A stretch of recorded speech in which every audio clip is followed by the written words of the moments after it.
The mist wasn't just weather, it felt alive. A thick, salty ghost that clung to the giant Sitka spruces and seeped right into your bones. We were standing on the edge of the world, the jagged fringe of a coastal rainforest with nothing. No tent, no lighter, no steel knife. Between us and the crushing damp of the Pacific, all we had were tools we could make. A heavy stone axe and a sharp awl carved from bone. This was our test. 48 hours.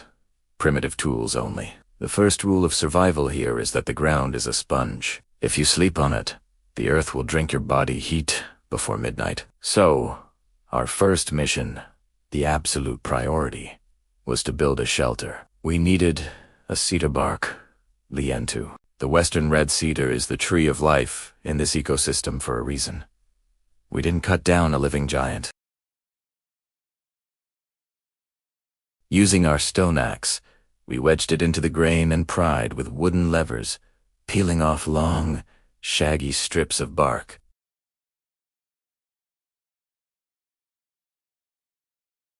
We scavenged drift logs to build a frame, making sure the pitch was steep at least 45 degrees. Anything less, and the relentless rain wouldn't just run off. It would soak straight through. We layered the cedar bark like shingles on a roof, starting from the bottom and working our way up, making sure every piece overlapped the one below it. After 5 hours of hard labor, we had it. A rib cage of wood draped in silver-brown bark. It wasn't pretty, but it was our fortress against the humidity. In a rainforest where the humidity is constantly near 90%, dry wood is a fantasy. To find anything that would burn, we had to go deep inside the wood itself. We found a dead-standing cedar limb and split it open to get to the bone-dry heartwood inside, making fire with a bow drill. Here is a true test of patience and will. Our spindle was carved from salmonberry wood, and the hearthboard was our split cedar. For what felt like hours, we could smell scorching wood, a tantalizing tease, but the moisture in the air just kept killing the ember. It took a coordinated effort. I shielded the hearthboard with a makeshift cape of cedar bark while my partner sawed the bough back and forth with this desperate, rhythmic intensity. And then, finally, a tiny, thin ribbon of blue smoke turned into a glowing red coal. We carefully transferred that precious coal into a tinder bundle, a bird's nest of shredded inner bark from the cedar. I held my breath and blew gently, just a little whisper of air. The nest coughed, then glowed brighter, and then erupted into a beautiful, golden flame. That fire wasn't just for warmth. In that moment, it was our psychological anchor, a tiny sun in the endless green and gray. As the real sun dipped below the horizon, the tide began to retreat, and this is when the coastal supermarket opens for business. But this is a dangerous pantry. We moved carefully across the slick, barnacle-covered rocks, our bone already in hand. We were looking for protein. We found California mussels and limpets, making sure to harvest them from areas with good water flow, avoiding any stagnant pools. In a survival situation, your brain burns through glucose like crazy, and protein is essential. Back at our camp, we didn't need pots or pans. We laid the mussels directly onto flat stones that we had heated in the fire. They sizzled and popped, steaming open in their own salty juices. The meat was tough, a bit chewy, but it tasted like pure victory. Water, however, was a much grimmer challenge. The local creeks were all brackish, a mix of salt water from the tide and fresh water from the rain.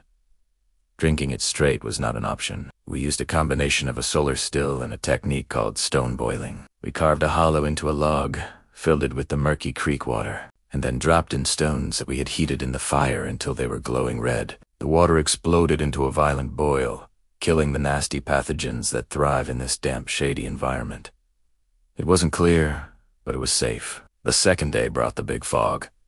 Visibility dropped to maybe 10 feet. The rainforest, which was already disorienting, became a true labyrinth. We couldn't risk getting lost, so we used these hours to reinforce our shelter. We found spruce roots and wove them into strong cordage to lash the frame of our lean-to even tighter. The physical toll was really starting to mount by now. The constant dampness gave us that tingling trench-foot feeling, and the smoke from our cedar fire, while life-saving, stung our eyes constantly. But in the middle of all that discomfort, there was this profound clarity. Without the constant buzz of phones or traffic, the sound of the crashing surf became the only clock we needed. It marked the rhythm of our days. We spent our final hours foraging for bull kelp.